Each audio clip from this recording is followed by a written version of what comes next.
look at the company, look at the balance sheet. What is the reason the stock should be higher? The sucker's going up is not a good reason.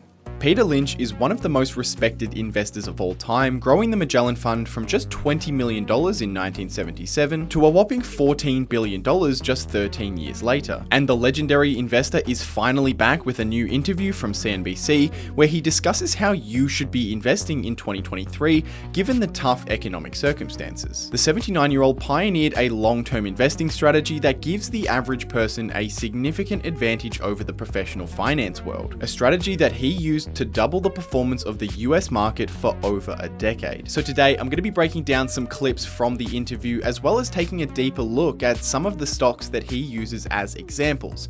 Also, I'm trying to hit 200,000 subscribers by the end of the year, so if you'd like to help me achieve that, the best thing you can do is go below this video and hit that subscribe button. So if you can do that, I'd really appreciate it. But with that said, let's get into the video. Peter Lynch is certainly in the Hall of Fame when it comes to long-term investing, and you don't have to look further than his impressive track record to understand why. Lynch managed the Magellan Fund at Fidelity Investments from 1977 to 1990, during which time he generated a near 30% per year annual return. That means that if someone had invested $1,000 into his fund in 1977 and held the money in that fund for the entire 13 years, then at the end they would have been taking out $28,000, a total return of about 2,700%. And if that's not impressive enough on its own, he did it while the broader market increased just 300%, which means if you'd opted for an S&P 500 index during the same period that Peter Lynch ran his fund, your $1,000 would have turned into just $3,000,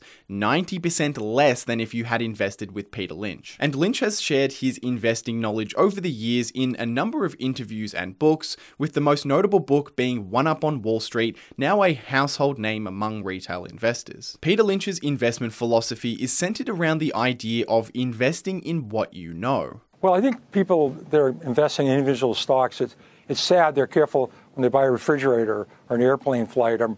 They're careful with their money, and they'll hear about a stock on the bus, and they'll put $5,000 or $10,000 on it. They have no idea what they do. So you're really got to be careful.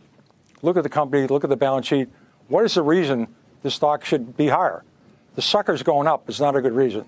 People tend to be particularly careful when it comes to spending money, and investing decisions should be no different. When you buy a stock, you're buying an ownership piece in a business, which means if you don't know anything about the businesses that you're buying, then there's no way you can possibly know how that investment will turn out. And while the world of investing can seem pretty intimidating, pretty much everyone has the tools to understand some businesses. Ironically, the first steps to successful investing isn't about accounting or financial statements, but about knowing yourself and your own limitations. Instead of just chasing the hottest stock that everyone is talking about, think about what expertise you personally have and look for businesses where your knowledge gives you an edge. Look for a company that's going to do well in the next few years, 5 years, look at their balance sheet, or look at a turnaround. Lynch describes two categories of businesses that the average person can look out for. The first is young but high quality companies that still have a significant room for growth in front of them. Not stocks that have already become popular,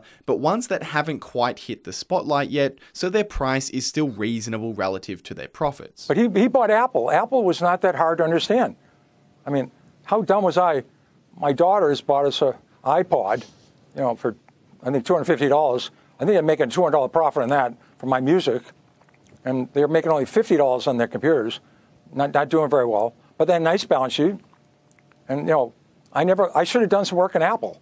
Amazing. That's not a complicated company. Lynch is referring to Warren Buffett's enormous purchase of Apple stock beginning in 2016. Buffett purchased the majority of the stake between late 2016 and early 2018, when the price of the stock was between $30 and $40 per share. The stock had begun to fall out of favor with investors after sales declined for the first time in 15 years. It was also the first time that iPhone unit sales had dropped, and the sentiment among investors was that the company's impressive growth was coming to an end. At the time, the company had about $2 per share in earnings or net profit, which meant that Buffett was able to buy the business or invest in the company at a price that was relatively quite low compared to their earnings. You can see these companies coming.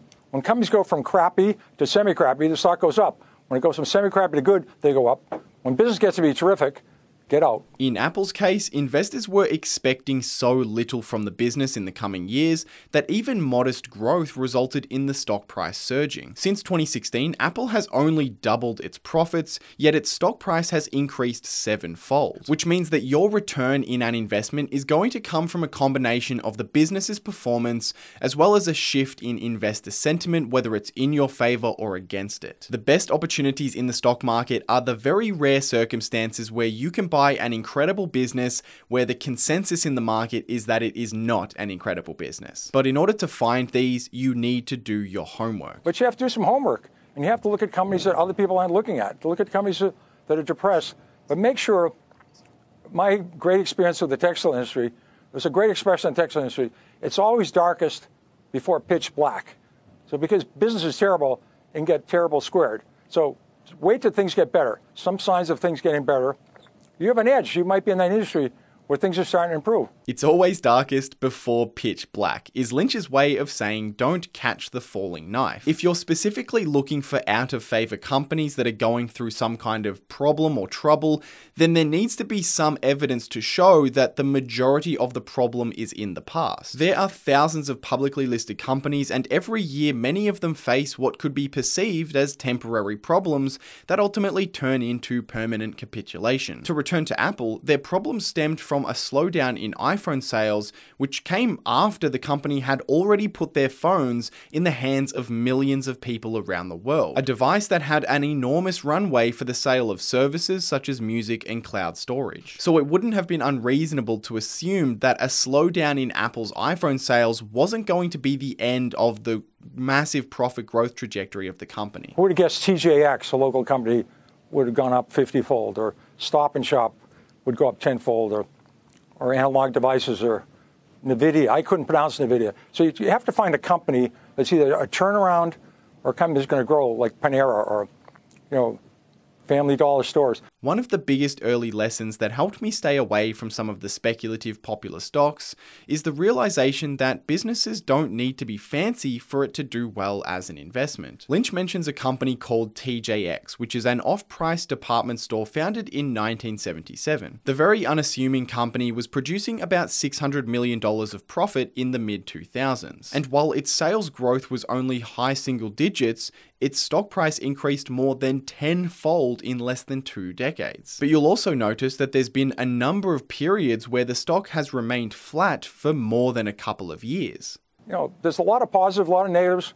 I don't know what the market's going to do next year, but if you need the money, if you're sending somebody to college in a year, or you're buying a house in a year, you're not a good investor. Looking at 1 or 2 years, you can flip a coin. Anything can happen in markets in the short term, so you need to have a long-term perspective, investing in companies you're willing to hold for the next decade, which requires a very different type of research to what most analysts are doing. Instead of looking at profits for the next quarter or the next 12 months, you're thinking about whether a company has a high chance of continuing to thrive for many years. What do you think of the financial sector right now and what happened? We saw with First Republic, and I'd just like to get your insight there, since you were so good at that sector. We had a terrible financial crisis in 1991. I think almost every major bank in Texas went under. Now the bank's being much more careful. So we've gone through other crises. Some banks will go under. Now we have stress tests. I think the banking system has improved. There'll be some companies go under. That's the nature of it. Lynch is famous for stating that he's a bottom-down investor, which is a mix of the two traditional approaches, bottom-up and top-down. He doesn't start with a company and work his way outward, or start with the macroeconomic factors and work his way in. Instead, his entire focus is on the individual company. How does the company stack up, irrespective of the unique challenges going on in the economy? Well, we've had 13 recessions since World War II, and we've had 13 recoveries. Maybe we're going to have one. If this is a recession, it's probably the most predicted one ever. I never know when we're going to go. I'd love to know the future. I think it would help. I'd be a better investor. I'd pay $5 extra for next year's Wall Street Journal. It would really help. Right. I cannot predict the future, but this recession is so expected, so predicted. Maybe it's coming. I don't know. Lynch, just like everyone else, has absolutely no idea what the future brings. And sure, as he says, he would be a better investor if he knew what inflation, interest rates, or unemployment, or if he had a copy of next year's Wall Street Journal. If he had any of these things, then of course he would be a better investor. But ultimately, we've seen from his track record and from many others that you don't need to know those things. You don't need to be able to predict the future to do reasonably well. Conditions might seem bad now, but when Lynch was outperforming the market, the economy was in pretty bad shape. Now, it's nothing like, imagine 1980-81, we had double-digit inflation, double-digit unemployment, and people were the Japanese were going to take over the world. I mean, we were hopeless. I mean, there's always something to worry about. I'd really, in my over 50 years of doing this, I think I'd be worried if there was, somebody didn't bring up something to worry about. That's the nature of the business. This video is sponsored by SHARESIGHT, a comprehensive portfolio tracking tool that automatically tracks the performance of your investments so you can say goodbye to Excel spreadsheets forever. Unlike data provided by most brokers, SHARESIGHT considers the impact of capital gains, dividends, brokerage fees, and currency fluctuations when calculating returns, which gives you a complete picture of your portfolio's performance. SHARESIGHT tracks shares and ETFs across 40 different stock exchanges, 100 currencies, commodities, and even cryptocurrencies and unlisted investments such as private equity. Plus, SHARESIGHT makes tax time a breeze by giving you a simple but comprehensive view of your capital gains and dividend income impact. Use my referral link in the description below or head directly to sharesight.com/Hamish Hodder to try SHARESIGHT for free or receive 4 months of a yearly subscription.